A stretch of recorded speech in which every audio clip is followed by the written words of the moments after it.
With 2012 touted as being a rough year on the road to recovery, there is one region aside from Europe which has continued cause for concern.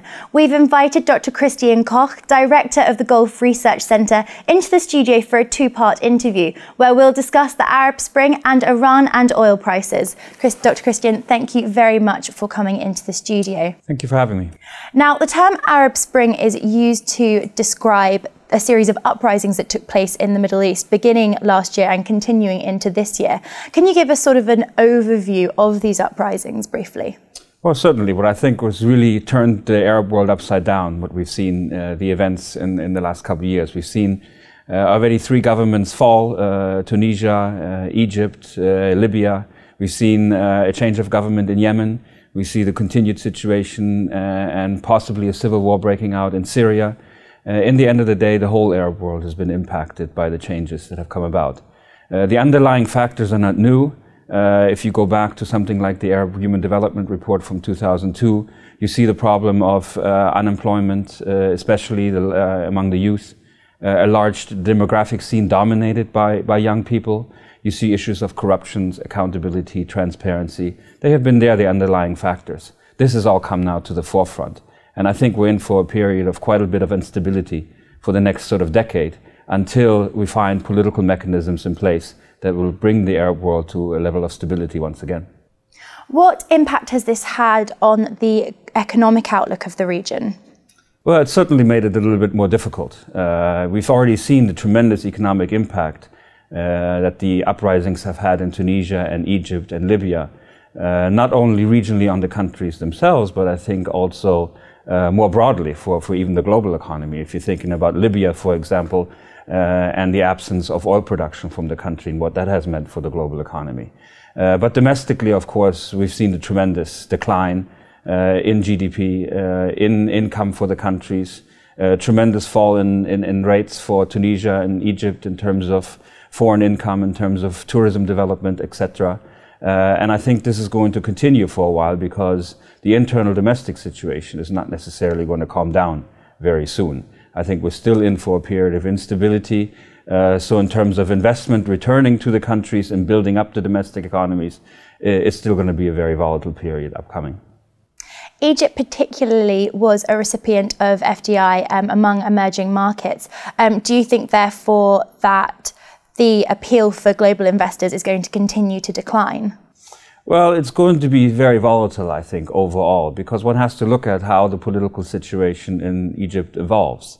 I mean, if investors don't like anything, it's going to be continued instability. In the last couple of days now, we've seen the riots associated with what happened at the football game. And we already know that the situation in Egypt is extremely tense and could still deteriorate. We also don't know exactly how the political situation is going to evolve. In the elections, we have the Islamist forces, which have won a majority in the vote, and it's still questionable of how far they're going to be able to form a functioning government that can actually then deliver on certain, not only political, but specific also on economic reforms. And I think the Egyptian population is going to be quite restive. They're going to be looking for the new government to deliver immediately on some economic benefits, as again you have a lot of problems with poverty, with unemployment and other issues in the economy, and whether they're going to be able to deliver is still a big question mark because the economic problems are that quite large. Tourism is one of the region's largest industries, and Tunisia have announced drops in tourism of up to 50%. Now that's a huge amount. Does this mark that this problem has moved beyond being political and has now really raised awareness in the public consciousness globally? Well, I think also, of course, you have to understand the fact that economics are also very close to this situation that has developed in the Arab world. It was a revolution more about dignity and about having a voice also for the disenfranchised in the region. But in the end of the day, issues of unemployment and access to economic growth and development are never far from the surface. So here we do have, with the drop of tourism, which is of course evident in the fact that people will stay away from countries that are very, very unstable. There is the possibility that if you do not try to engage with the countries and provide broad economic aid packages in the end, which they're going to require to become a little bit more politically stable, then the impact could be far beyond just the country itself and could even reach into other areas. And Europe, of course, is just an adjacent neighbor to this volatile region. So I think one has to look a little bit more in terms of what kind of economic development packages can be constructed as far as countries like Egypt and Tunisia are concerned. They're not going to be able to pull themselves out of the situation, out of the economic morass that they're in by themselves. And they're going to still need aid from countries adjacent, and here again, the European Union or the Gulf region, which has financial resources at its disposal, could become a very critical factor in terms of providing that kind of stability for the region. Now we're going to talk about oil a little bit more in the second part of this interview. However, one area that does seem to be booming in this region is car manufacturing. Both Ford and Volkswagen are investing heavily into the area. What do you think is the reasoning behind that? Well, I mean, I think there's an instance where you're looking a little bit beyond what is happening right now. Despite the fact that we have still a lot of political instability, and we're looking at quite a period of volatility to come out, the overall impact, of course, of the Arab Spring is quite a positive one. We're looking at a much more positive future in the sense of more stable governments once the political process calms down, more opportunities for economic growth, more transparency, which of course foreign investors very much like. They like to know what is actually going on inside countries. They like to have access to accurate data and get more of a feeling of where potential investment areas lies. So I think in the medium to long term, companies are taking a look at that and looking beyond the more immediate instability that we see in the region to see that in the end, when the situation calms down, then there's really a potential for tremendous investment and economic opportunities also for outside countries. Because even in a country like Egypt, you're talking about 80 million people, and that's not a small market.